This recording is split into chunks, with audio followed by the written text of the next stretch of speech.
What's going on, everybody? It's Pelfrey. The glass is extremely dirty on the Red Sea Reefer 250.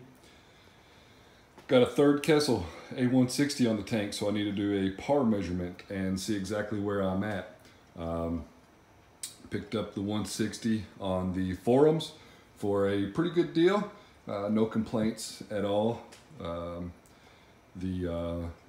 am curious about where the par is on the tank, so hopefully going to check that out here this weekend. But again, the glass is pretty dirty. We've got a white tip right here. Before we get real far into it, channel shout out real quick. Go over to SC Reefer. The link will be in the description below. Check out his 180-gallon tank.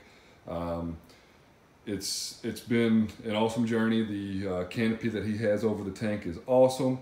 And the water line on his tank, every time I watch his videos, makes me nervous because it's a rimless tank and the water is literally at the top of the tank. So go over, check him out, and get him to 1,000 subscribers. So back to the Red Sea Reefer. We got, like I said, the third A160 up there. It's a mess. I just threw it up here to get it on the tank. Did buy the third A160 Aquatic Life mount for the fixture. Do need to clean this up a little bit, but like I said, I just wanted to get it on the tank. Another channel shout out is Amrazul TV. He's almost at 1,000 subscribers, so might as well get him to 1,000 subscribers. He's got a Red Sea Reefer that's running 3 XR15s. Check it out. The reason why I'm mentioning his channel is he just did a video, and the test results that he got back on calcium and magnesium was off. So it was interesting because I just went through this where last weekend I did my testing, and my reagents for the Red Sea calcium and magnesium test kits actually expired last month. So I went ahead and bought new reagents, and I need to test the tank again. But it is what it is. And as far as the tank is concerned, you know, there's been a lot of negatives. I understand that, but you know, unfortunately for me, keeping SPS corals has been a very, very steep learning curve, and I'm not quite there yet, but I've not quite given up. So, you know, it's about like riding a bike, except for I feel like I learned how to ride a bike relatively easier than figuring out this reef tank. So again, I'm thinking about doing Kalkwasser on a doser. I am doing about 6 milliliters of acro power at the moment, and you know, a couple of these pieces here might be kind of hard to see, but it's got some white tips there, but it looks pretty good. A couple of these pieces here are looking all right, and it's been interesting because a couple people mentioned, and I've been doing some reading, that maybe the mushrooms or the leather in the tank is creating some problems for the SPS with some coral warfare. And that is definitely something interesting to take in. It's not something that I thought about, but you know, it's very possible. So I do need to get some carbon on the tank, and about time to pull the gyre pumps back off the tank. As soon as they start to get purple like they are now, I like to pull them off of the tank and just run them in vinegar water and put them back on the tank. So nothing special or fancy there. It has crossed my mind to hook up some nitrates on a doser and just dose, you know, maybe a mil a day or something like that, just to get some nitrates into the tank, because no matter what I do as far as dosing nitrates, I'm not getting any nitrates in the tank. And I have been backing off the algae turf scrubber a little bit to see if I can get some nitrates in the tank, and it just hasn't worked for me. While I'm rambling on, it's been going through my mind for quite some time that I do not like this rock structure at all. And I know I should leave it alone and I should just deal with it, but I don't like how high it is because it pretty much makes it useless. So it's crossed my mind that I could pull this whole rock structure out, which it's all cemented together, take a hammer to it, bust out the top of it, put it back in the tank. Or what I've thought about doing is I have some extra rock, throwing some extra rock in the sump, letting it cycle in the sump for a little while, throw it in the display, and then maybe slowly move out this rock structure right here.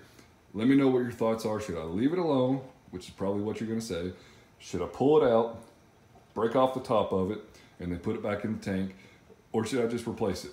So yeah, unfortunately, there's just not a lot of real estate there as far as corals are concerned. And it's not something that I've thought about. This is only technically my second reef tank, and it's not something that I thought about whenever I built the rock structures. So, you know, it is what it is. Aside from that, the corals that I ordered from Boom Corals, I believe are going to ship next Friday. I paid for Saturday delivery, so hopefully they're ready to ship out. So I am satisfied with dealing with Boom Corals at this point. They were fresh cuts, and I guess his policy is whenever he makes the cuts, he's going to make sure that they're healthy before they go out. So props to him. As I'm sitting here cleaning the glass, here's the glass scraper there. I was thinking that I should mention that I've been testing elk. I've been trying to test every day. I have missed, you know, about every other day or so, but it dropped down to 7.5. It stayed stable at 7.5 for about 4 days, and I decreased the dosage of alkalinity. At that point, the alkalinity rose a little bit, and it's been at 7.6 now for a little while. So I am attempting to test alkalinity every morning at about 7:30 in the morning, and just make sure that alkalinity is staying stable. So I didn't do a water change last weekend. I do plan on doing a water change with the Red Sea Blue bucket this weekend, and like I said, throwing some carbon on the tank. Interesting tidbit from the sump section. You see that snail right there? Well, I just happened to open up the cabinet the other day, and it was right at the input of the skimmer. And whenever I looked in the cabinet, there were no bubbles in the skimmer. And I just happened to look down since I cleaned the skimmer recently, and I saw the snail there at the end of it. So luckily that snail's too big to go into the impeller of the Nyos 120 skimmer, but it's definitely something to keep my eye on for sure. The temperature here has stayed accurate with the Neptune Apex, and since we're down here, I cleaned the screen last week, and we got some pretty good growth on it, considering, again, I've been cutting the time on it down just a little bit. Another channel that I'm going to throw out here real quick is Darth Simon. He's also got a Red Sea Reefer 250. He's documented the whole process on Reef to Reef, but he's been putting out some videos where Alexa is integrated with Neptune Apex, and the business, there's another YouTube channel, has also done a couple videos on the Alexa integrated with Neptune Apex. So I'm going to go out on a limb here and say that there's some beta testers testing Alexa with Apex Fusion. Looking forward to finding out more about that for sure. It'd be interesting to talk to the tank and have it manipulate different things that's going on with the tank.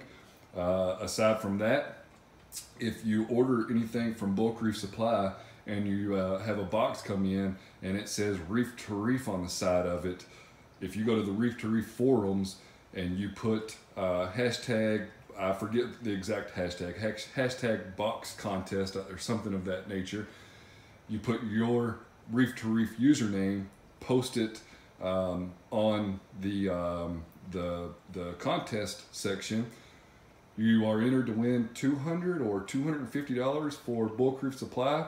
So if you do order from Bulk Reef Supply and you are on Reef to Reef, definitely check it out. And if you have one of them boxes, take a picture of it with the rules. It'll be on the first page, and post it so that you can potentially win some cash to spend at Bulk Reef Supply, because we all need things. To wrap up this video, we're going to mention 2 more YouTube channels. So Billy Pipes is running a contest right now to get Murphy's Reefing past 1,000 subscribers. Check out Billy Pipes, enter his contest, and while you're at it, slide on over to Pat Murphy's Reefing's channel, subscribe to it. He's got a 120-gallon build going on. He's building a stand a little bit bigger, so maybe 180 in the future.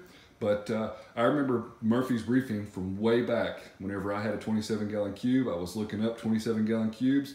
He had a 27-gallon cube, so from there on, and I talked to him, not weekly, but I talked to him pretty frequently on the side. So great guy. Definitely check out his channel. With that said, I'm going to go ahead and cut this off here. Appreciate you watching. Appreciate you following along.